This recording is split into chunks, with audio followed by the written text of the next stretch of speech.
I'm Ethan Blake, and this is the story of how my own family treated me like a stranger.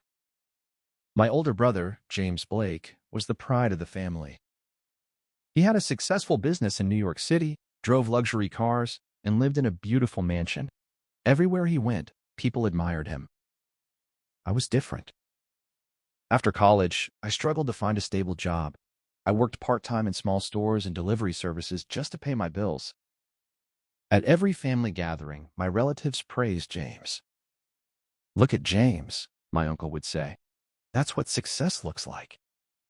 Then they would look at me and shake their heads. "Why can't you be more like your brother?" Those words hurt every single time. My parents loved us both, but even they couldn't hide their disappointment in me. Whenever guests visited our home, my achievements were ignored, while James was treated like a hero. Years passed. The comparisons never stopped. Eventually, I stopped attending family events altogether. One evening, after another humiliating family dinner, I sat alone in my tiny apartment. That night, I made a promise to myself. I would change my life.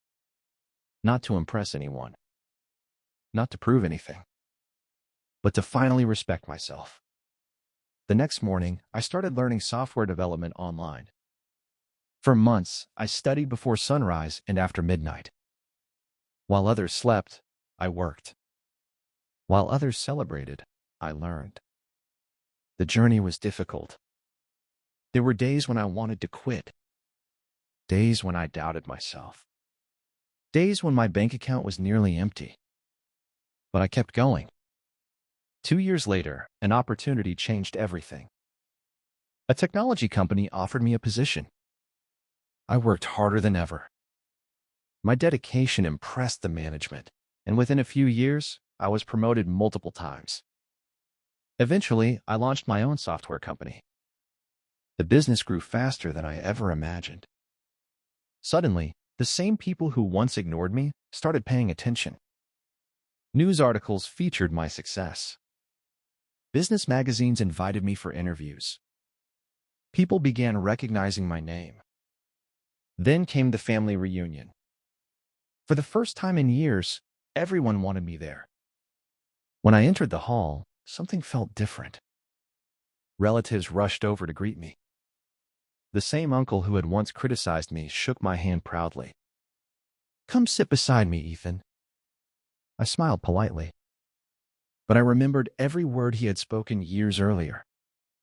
Then I saw my brother James. His business had recently suffered major losses. For the first time, he wasn't the center of attention. He looked tired and defeated. Many relatives who once surrounded him were now standing around me. That moment made me uncomfortable, because I realized something important. They didn't truly respect success. They respected money. Later that evening, James approached me privately. "I owe you an apology," he said. I looked at him quietly. "For what?" "For never standing up for you when everyone compared us." For a moment, neither of us spoke. Then I hugged him. Because despite everything, he was still my brother. Tears filled his eyes. "I was proud of you all along," he whispered. That night, I learned a lesson I would never forget.